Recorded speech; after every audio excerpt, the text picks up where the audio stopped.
And now, ladies and gentlemen, please fasten your seatbelts. Welcome to PreneurCast. You know, business cards being swapped, beers being drunk. Can I say a nasty word? Can I say procrastination? With Pete Williams and Tom Kocher. How well did that go down? We can talk about that entire thing in a very another rant and soapbox episode if we want to.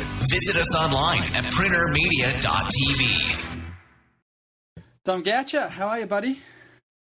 Mr. Peter Williams, the Iron Man himself.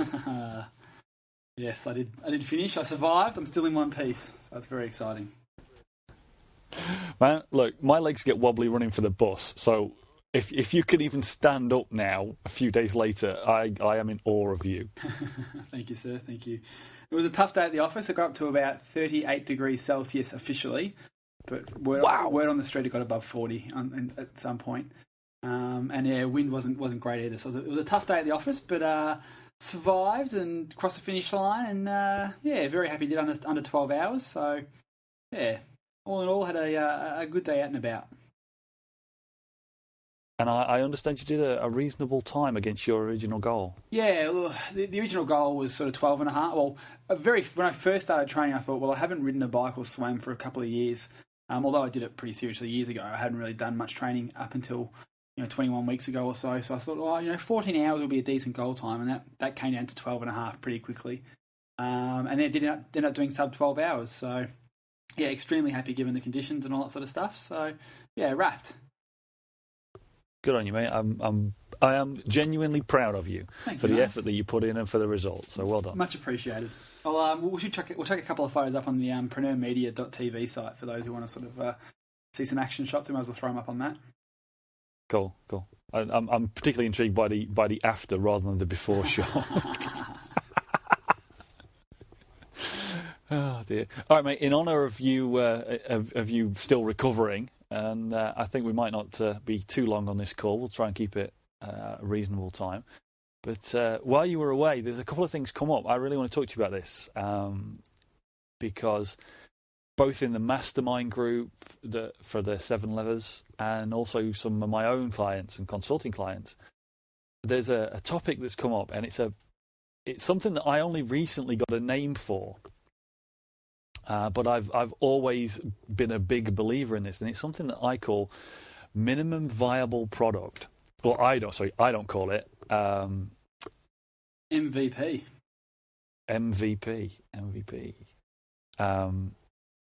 There is a guy, Eric Ries, who I think is known for mentioning this quite a lot. But it comes down to the MVP is very often mistaken for something else. Okay, so I'm going to try and frame the whole conversation.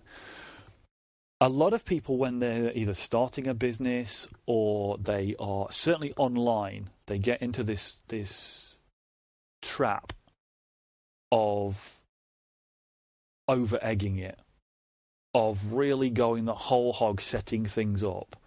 So if it was an offline business, they would rent the biggest space they could for their shop or their office. They'd have the office fitted out. They'd have new chairs, tables, computers, coffee machine, etc., etc., etc. If they got the funding, they would spend it on kitting themselves out, and then on day one, they'd have spent all their money without actually having any business, for example. Yep. If it's online, then especially with like software products, they'd go berserk. It would have all the bells and whistles and the kitchen sink. They'd spend months specifying and designing and everything. And basically, for what? Because a lot of people literally either run out of time, energy, tolerance, or whatever in this initial phase. And the big mistake, and this is something that our friend Ed Dale talks about a lot, and certainly it's a cornerstone of the challenge, the kind of free online business training that Ed and his team do, is these people are running off building these things. They may be building the world's second best mousetrap or whatever it is, without finding out what the customer actually wants. Mm-hmm. Happens way too often. I'd say I agree, yeah.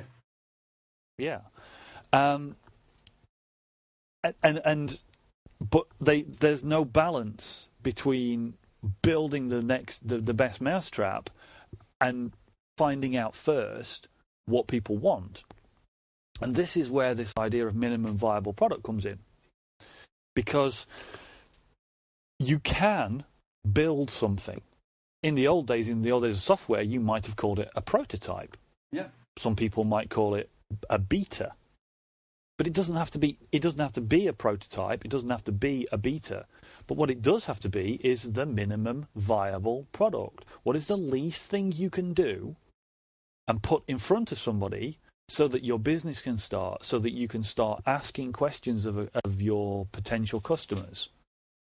Yeah, Absolutely. this is the thing after the market research. Obviously, Ed in the challenge talks about do your market research and let that inform your product design. Yep, and fundamentally, for those who are familiar with the challenge, all the challenges are really about is finding out what's not going to work. It is one big test anyway to sort of see what's going to work and what's not going to work. So fundamentally, the whole process that gets taught throughout the challenge is just a test in itself, is market research in itself to a certain extent. And that's what I guess this minimum viable product is all about as well. So what's the minimum amount of work you can do to actually start getting some results you can make some conscious decisions and analysis from and grow from. Yeah, and there are two important lessons, and this is really why I want to talk about this, because I come from a software engineering background. I don't always admit it, but technically on paper I'm more geeky than you, but so far that's being disproved in reality. But I come from a software engineering background, and so one of the things I want to impart is that when you think about minimum viable product, you have to think about it from the mentality of a prototype. And the whole thing about a prototype is you have to be able to throw it away. Yep. You cannot get attached to this. It is for a purpose. So if your long-term goal is to have a hand-coded, bespoke software development that spans the globe with dedicated processing here, there, insert technical words, everybody fast forward for a minute, great, that's wonderful. But if we can build one on WordPress now in half an hour, well, let's do that. Absolutely. Yeah? And so few people can grasp that. So I'm going to come back to that. But the other point, and this is one that I'm equally passionate about, is just because it's the minimum viable product, don't you dare put crap out there. Oh, yes. Very, very true. All right? Because minimum viable product does not mean what is the least amount of work I can do to take money off people. Absolutely. Yeah, and that is. And again, I was watching, again, sorry to keep dropping the same name, but Ed Dale did an awesome presentation at James Schramko's recent Fast Web Formula conference. And as Ed said, he had nothing to sell, so he could say what he liked. And he did. And this was the cornerstone of that speech. It was, you can no longer get away with producing rubbish. And there's no excuse either. The tools to build quality products quickly and easily are available to everyone, whether you do it yourself or whether you outsource it for a very reasonable amount of money. You can produce an awesome product in a very short space of time, and proven by your own piece that you did recently for the Market Samurai Boys. You and Dave Jennings did some videos recently, and yours was about the content leverage system. And that shows an awesome way, assisted by someone like myself, that you, the content producer, the person with the idea, can do the minimum amount of work and get 7 or 8 different pieces of content, different modalities of content produced. The effort isn't necessarily all yours. And these are all very, very common mistakes. So the core message here from me is, one, minimum viable product should be the minimum amount of work, the minimum number of features. So, again, coming back to software, if it's an iPhone app, the best and most popular iPhone apps out there do one thing. They just do it really well. The first edition, it usually just does one thing. And then when they've got feedback from their customers, they extend it, they expand it. They may throw, you don't know, they may have thrown away every line of code they ever wrote. Yeah? Yep, absolutely. And the other thing, to emphasize it, is do not put crap out there, because gone are the days when people are faceless entities, businesses are faceless entities on the internet or anywhere. People want interaction. Why does Facebook work? It works because people want social interaction. They want to know the people that they're dealing with. Yeah? Absolutely. So if you put crap out there, then it'll come back at you. You're absolutely right. And it kind of, I guess, for those who are sort of, Tim Ferriss fanboys and fangirls, for want of a better term, Tim obviously speaks about this in a different sort of frame quite a bit, where he talks about minimum effective dose. And he really harps on it quite a bit in The 4-Hour Body, which is a fantastic book and a very, very well written and highly researched book.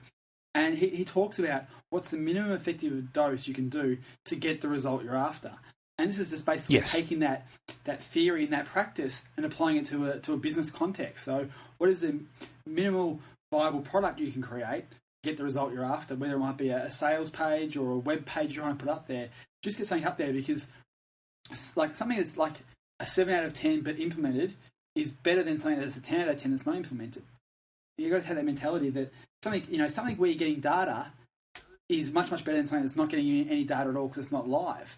So a poor website that's getting a little bit of traffic is going to give you much more learning, because you can manage what you're measuring than something that you're just playing around with on a piece of paper with drawing and sketching and not live yet. So it's very much important to sort of make sure you take those steps in the right order and not try and launch the greatest thing from day one. So many products that are overnight successes are that because they've been minimal viable products for 5 or 6 years beforehand, and they've been refined and then relaunched, once they've had all that data being collected over the years of that minimal viable product type aspect.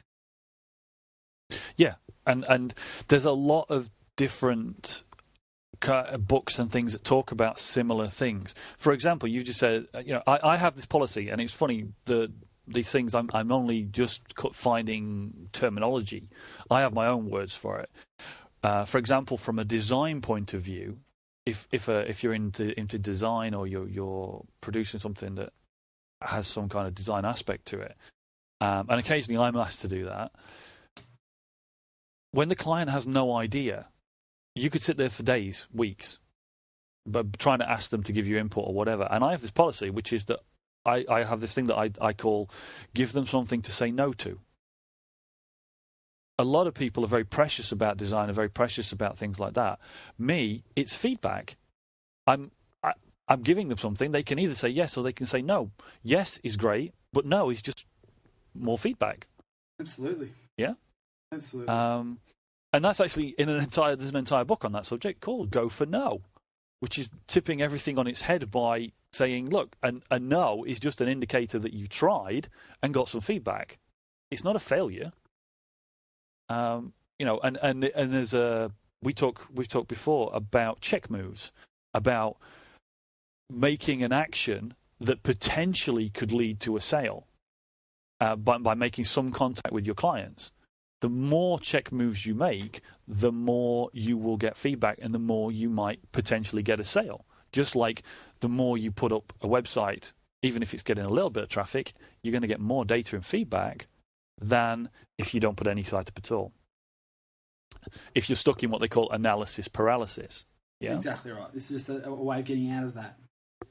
Yeah, and I actually have, from my old days of being a technology consultant and that kind of thing, I used to work in a very big corporate, and there was a lot of speak around the table if you got in with all the big boys like Deloitte and Andersons, and they were all into their project management methodology and their implementation methodology, and it's still there today. There's 10. Everybody's got their favorite methodology for this or that. And we came across one years and years and years ago that we used to pull out if we were in one of these meetings, if they ever asked us what we were going to do. And it stuck with me, and I still do this because I do believe in it, because we would respond quite seriously. We are going to use the JFDI methodology. JFDI. Yep. Just effing do it. Yep. Nice. I love your little acronyms.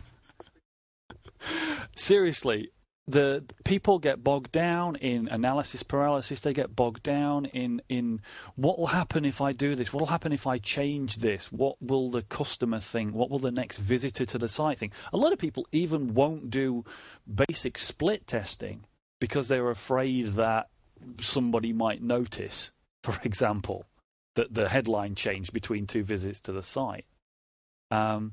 And until you get started, until you do this, you can't really get over that fear.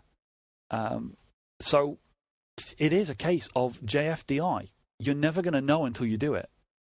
And it's all feedback. It's all input into the process. Absolutely.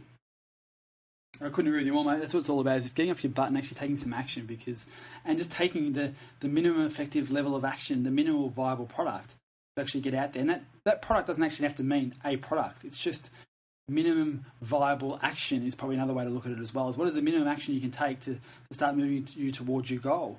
There's a whole couch to 5K if we want to bring it back to the Ironman type of thing. If you want to run a 5K distance, whether it be a fun run or a race or just for your own fitness, going out there and doing this, couch to 5K application is very, very handy. It's all about just getting out there and walking to start with. That's the minimum of viable effort you can make. It's going out and walking, and you build on that every day and every week. So it's basically just taking that and applying it to whatever you might be working on, whether it be a sales letter or a direct mail piece and things like that. Because even a direct mail piece that's written poorly is going to be better than no direct mail piece at all. Absolutely. And that is it. In all aspects, whatever it is that you're doing in your business, if you stand back and just before you even start, and I do this is if anybody ever comes to me with a problem or a complex system, the first thing I do is stand back and say, it's like, what is the goal of the page? We talk about this when we look at other people's websites, in the mastermind, we've been doing this. Or anybody that comes to us and asks us to review their site and say, ask us why they're not getting a conversion or they're not getting traffic. And we'll look at it and we will say, what is the goal? What is the goal of this site? What is the goal of the page? Yeah. What do we want? Because in a way, what do you want from a page is the minimum viable product. Yeah. Absolutely. It's like, what do you want? I want them to fill this format. Okay, well, then the minimum that you want on the page is an opt-in box. And believe it or not, I've seen it work where there's just an opt-in box on a page and a call to action, because that is the minimum viable product. If you've driven traffic to a page from an AdWords campaign or from a Facebook ad, then they've already got some kind of frame. They're already predisposed to follow an instruction, and they know what it is that they clicked and why they clicked it. So as long as the two match up, that's a minimum viable product. Admittedly, you'll probably get some feedback that quite a few people bounce off that page, and you maybe need to give them a little bit more of a sales letter or maybe a video to inform them or just make them feel better. But that's what you need to do. You don't need an entire website full of awesome content with lots of product pictures and details and things like that necessarily. And if you wait until you've got it, you're losing time for feedback and things like that. And you may be doing work in the wrong direction, and that is definitely one of those things you need to avoid. Could not agree with you more, mate. Could not agree with you more. I mean, here's another one. And I love this example. You mentioned Tim Ferriss and the 4-hour body, but the 4-hour work week, his original book, I love this story that he was in dispute with his publisher about the title. There's maybe an apocryphal story, it may be true, but I know that it's perfectly reasonable and viable to do this. They were discussing, we think the market will think that this title is awesome, and he said, I don't. and they wouldn't budge because there was no way to get evidence, because you can't publish a book in a traditional sense without a lot of capital expenditure. Paper books and shipping and going through a traditional publisher. I mean, you and I know that you can publish a book on demand and do what you want, but when you're looking at something on the scale of that publication, then you can't do it. So how did he get round it? Well, he did the minimum viable amount of work to do market research. He actually ran AdWords campaigns where the title of the advert was the various titles of the books that were being proposed. And the one that got the most clicks was the title of the book. Yep. And that's a minimum viable product approach to market research. Absolutely. I think at one point the title of the book was going to be Selling Drugs for Fun and Profit. Yeah, that was one of them. I remember that, yeah. And that would have worked too. I don't think it would have had the same level of impact as the 4-hour work week has. But yeah, it's quite funny. It wouldn't have had the global appeal, but it was a good alternate title. I would have personally put that as a subtitle myself. Yeah, absolutely. I couldn't agree more. Yeah. So get it in there. So what's the action point for the listeners this week? Should it be going off and actually just taking some action at a minimum level on some particular project? Is that what we want people to be going off and doing?